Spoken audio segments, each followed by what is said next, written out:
সুপ্রিয় শ্রোতা দর্শক মণ্ডলী, আপনারা এই যে আমরা যে ধান করি, বাংলাদেশের প্রধান খাদ্যশস্য হলো ধান। এই ধানের যে আবাদটা আমরা করি সবাই কিন্তু করি, মোটামুটি বাংলাদেশের সবাই কৃষক।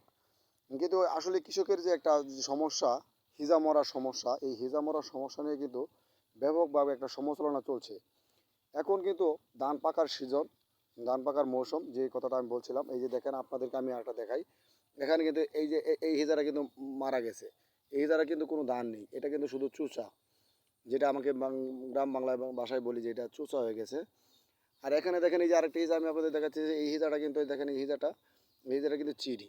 দেখছেন, এই যে হিজার ভিতরে কিন্তু চিড়ি পড়ছে। এটা কিন্তু এখানে দেখা যাচ্ছে যে এই যে দানা আছে, এখানে কিন্তু ধানের যে সমস্যাটা, এই যে এখানে চিটি মানে এখানে শতকরা মনে করেন 50% ধান চিড়ি এবং কিছু চা মরা কালা ছিট যেটা বলে।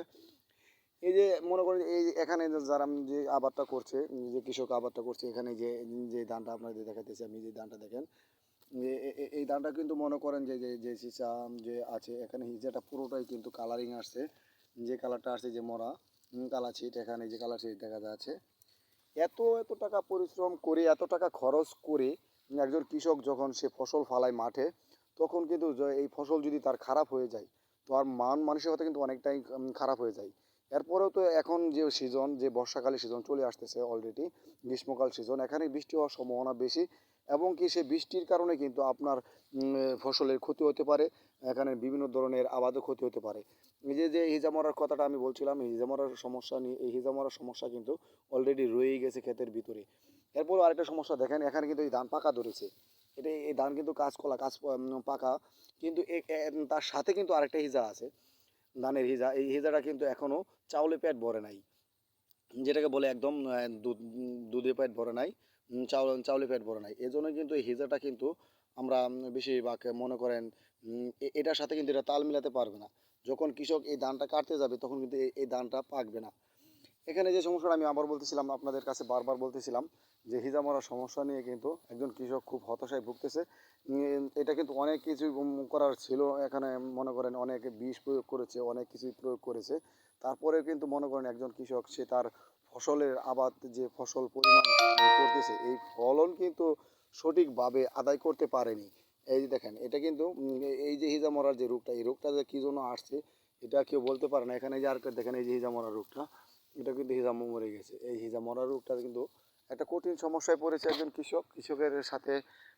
এই বিষয়ে কথা বলা যাবে, অবশ্যই কথা বলবো তার সাথে। আমরা যে একটা পরামর্শ নিব কীভাবে তার হিজাগুলো মারা গেল। এখানে দেখেন, এই যে এটা কেবল বের হলো, এই ধানটা কিন্তু কেবল বের হলো কিছুদিন, মানে কাল কি পরশু দিন হয়তো বের হয়েছে।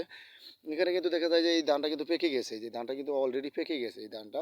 কিন্তু এটার সাথে এটা যখন অ্যাডজাস্ট করবে, তখন কিন্তু এই ধানটার সাথে এটা কিন্তু সবুজ বর্ণের ধানটা রয়ে গেছে। এই ধান কিন্তু মনে করেন যে এই ধানের সাথে এসে ধানে কিন্তু কোনো কানেক্ট করা যাবে না। এই ধান যখন পেকে আস্তে আস্তে জোরে শুকিয়ে মরে যাবে, তখন কিন্তু এই ধানটা পাকবে। এখানেও দেখে না যে আমি যে কথা বলতেছিলাম আপনাদের সাথে, আপনাদের পাশে আসলাম। সবসময় আপনারা যদি আমার এই ধরনের ভিডিও দেখতে চান, তাহলে অবশ্যই আমার পেজটারে একটা ফলো দিয়ে যাবেন। এবং সেই সাথে আপনারা যারা আমার এই ভিডিও দেখতেছেন, একটা শেয়ার দিয়ে রাখবেন, যাতে বেশি বেশি করে শেয়ার দিবেন, যাতে একজন কৃষক বা একজন কৃষি গবেষণাগারে এই ভিডিওটা চলে যায়। এই যে দেখেন, এই যে আমি আবার বলছি যে কৃষক, এই যে হিজামরা, এই হিজামরা রোগগুলো কিন্তু অলরেডি রয়ে গেছে। এখানে কিন্তু যে প্রায় ম্যাক্সিমাম হিজা কিন্তু মরে গেছে।